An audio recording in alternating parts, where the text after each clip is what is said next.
Now let's talk about Gregg Wallace. The big joke is his career toast? You know, gastronomic reference there. He has stepped down after many, many years. I think it's about 30 years he's been co-hosting MasterChef with John Turturro. Big, sort of enduring hit show, cooking contest. And 13 people, I'm thinking women. They include Kirsty Walk, the BBC Two Newsnight host, who was on Celebrity MasterChef, have complained that he made people feel uncomfortable with sexualised stories and jokes.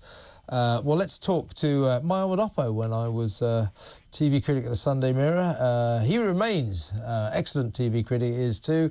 TV critic at the Daily Express and Daily Star, Mike Ward. Hello, Mike, long time. Hi, Kev, how are you? I'm all right. Well, look, listen, this story about Gregg Wallace, it came as no surprise to me, and I would guess it wouldn't have come as much of a surprise to you. Don't forget, not so long ago, he did have to step down from inside the factory, reportedly after making inappropriate comments to female staff. That was last May, and now this. I mean, this is a shocking story. I think it'll be all over the front pages tomorrow. But people in the television industry, people like you and I, we're not that stunned by this. There's always been talk about Mr. Wallace, hasn't there? Oh yeah, as you say, there was this stuff that led to him sort of leaving the whole inside the factory thing. It's yet another of these stories though that's come out, isn't it? Where years after some of the stuff happened, it's all coming out in one big rush, as it were. So you've got Kirsty Walk. I find the Kirsty Walk element slightly confusing because she was on that show in 2011, and I'm thinking, whatever he said, we talk about sexualised jokes. We don't really know precisely what those were, and I'm not in any way defending that kind of behaviour. But why didn't she say? Did she say anything? Did we know whether she confronted him over this? Do we know whether she talked to people who were to go on the show in previous years or her fellow contestants at the time?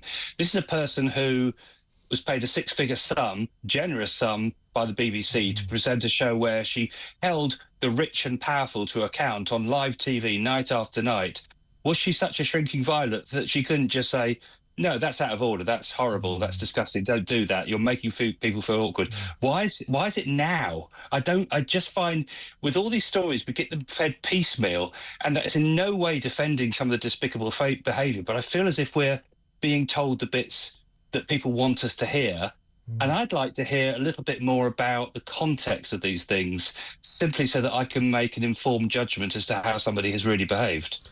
Yeah, I take that point, and it is strange how these stories suddenly come bubbling to the surface years after the alleged offences. And I think we should stress that at this stage, Gregg Wallace, his lawyers insist he's cooperating fully with this investigation, and of course they deny any wrongdoing. But given that he had to step down from inside the factory for similar allegations, you have to feel that in terms of his career, his future career hosting MasterChef, there must be serious doubts. It's not looking good. I think it's reasonable to say it's not looking good. And in this horrible cliche current climate, you just have to behave yourself. You don't go around doing things. I think it's illustrative also of how TV works. It massages egos. And if you've been doing that job, this is the 20th year of MasterChef in its current format. If you've been doing that this long, and his job, don't forget, he's on TV an awful lot. They do 3 different MasterChef series a year. Each one lasts about 6 weeks. And every single night he's on telly making judgments. And I appreciate it's only about people's puddings or whatever, but it's still in your head gradually over the course of time. It's human nature that you suddenly feel as if you are slightly, not untouchable necessarily, but you are in a position where you matter. And it's very easy for an ego that might be just a normal human ego that's sort of susceptible to this kind of, to just inflate to the point where you start thinking your terrible, offensive, inappropriate humour is appreciated. You don't read the room. And people don't challenge you when you start behaving like that. Well, take it on board that Gregg denies any wrongdoing, but this will be seen as yet another example of the BBC essentially protecting major presenting stars. I mean, we're talking. I'm not in any way trying to bracket Gregg with Jimmy Savile or Rolf Harris or Hugh Edwards, but the syndrome. If these allegations against Gregg are true, the syndrome is the same, isn't it? That bad behaviour on the part of what the BBC calls talent, the presenters, has been protected by the corporation, by the state broadcaster for many years. It doesn't ever seem to learn, does it? It doesn't seem to learn. I mean, I think what it's doing now, it's probably reacting now to a story which, as you say, we're not talking about something on the sort of the stratospheric levels of some of these other stories. But what it's doing is it's look at us, we are reacting as soon as we've got this information or as soon as we've got enough evidence, for want of a better word, to have an issue here, we are dealing with it. And it's almost a slightly a performative thing to say, look, we're, nobody is beyond, this treatment.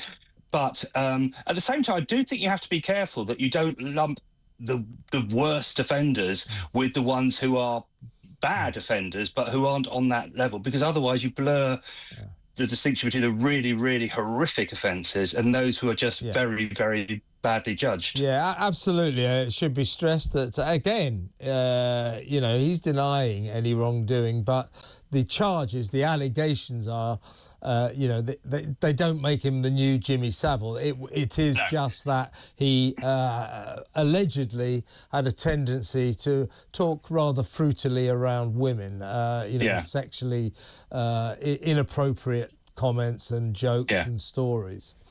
Yeah. Yes, absolutely. So this is where we are now, and I think the lesson, if nothing else, is for goodness sake, just don't be an idiot, effectively. Yeah. If you are a person in that privileged position where you're on TV, you're dealing with people in that context, just stop being the sort of person who believes they're untouchable, who believes they're, who thinks they're the funniest person in the room, and actually just, some of the stuff he's alleged to have said, most of us, you or I, or hopefully most people would just think, well, you just don't say that, do you? I mean, seriously, however bad you consider it, and some people might think, oh, well, it's just a storm in a teacup. Some people might think it's despicable. Just err on the side of caution these days and just rein it in. I've been around Gregg Wallace a little bit over the years, and he is one of those guys who thinks he's the character, the funny guy. Hey. And to be fair, he is quite self-deprecating. And every time I've spoken to an interview, he's almost trying to get in there first with the self-deprecating jokes. And again, not trying to defend some of these, but some of these comments I'm hearing, I just think, well, actually, I can see how he'd say that, and he'd think it was funny. And everyone else don't take it seriously, but some people do. Right, Mike, we have to move on to the really important question. I would imagine, he's integral to the MasterChef brand. His interviewing technique. He's got one question to the contestants. It's like, Mike, why MasterChef? That's his only question. And he also gets a great deal of money for bellowing units of time. You got very much so. 2 minutes. 2 minutes. I mean, I always thought, he's a fruit and veg man, not only a fruit and veg man. Nothing wrong with fruit and veg men, but he's pretty lucky. So even that sounds like a rude joke. Now you say it. So, that's the problem. Oh my God, I'm going to get fired. No, so he's part of the brand. He's very much part of the brand. I would imagine John Turot's not very happy today. I mean, he's going to have to be replaced. So what do they do? Who could possibly step in? I mean, from whatever you think of Gregg Wallace, he's unique. How do you replace that guy? It's very, very hard. And I think, maybe, you might argue that maybe MasterChef has run its course. 20 years is a long time. Bring back Lloyd Grossman. He'd be very happy. Yeah. But in all seriousness, it is a show that, and you do watch it over the years and think, in this day and age, you're a very powerful figure. There's no phone vote. There's no sort of public involvement in all this. You have power over somebody, especially in the professional MasterChef, whose career might depend on you choosing them to go through to the next round or whatever. So it is a powerful position in its own slightly weird world. Yeah. Well, listen, Mike, really good to catch up with you again, and thank you very much for your astute observations about poor Gregg Wallace, who seems to be suffering some kind of career crisis right now.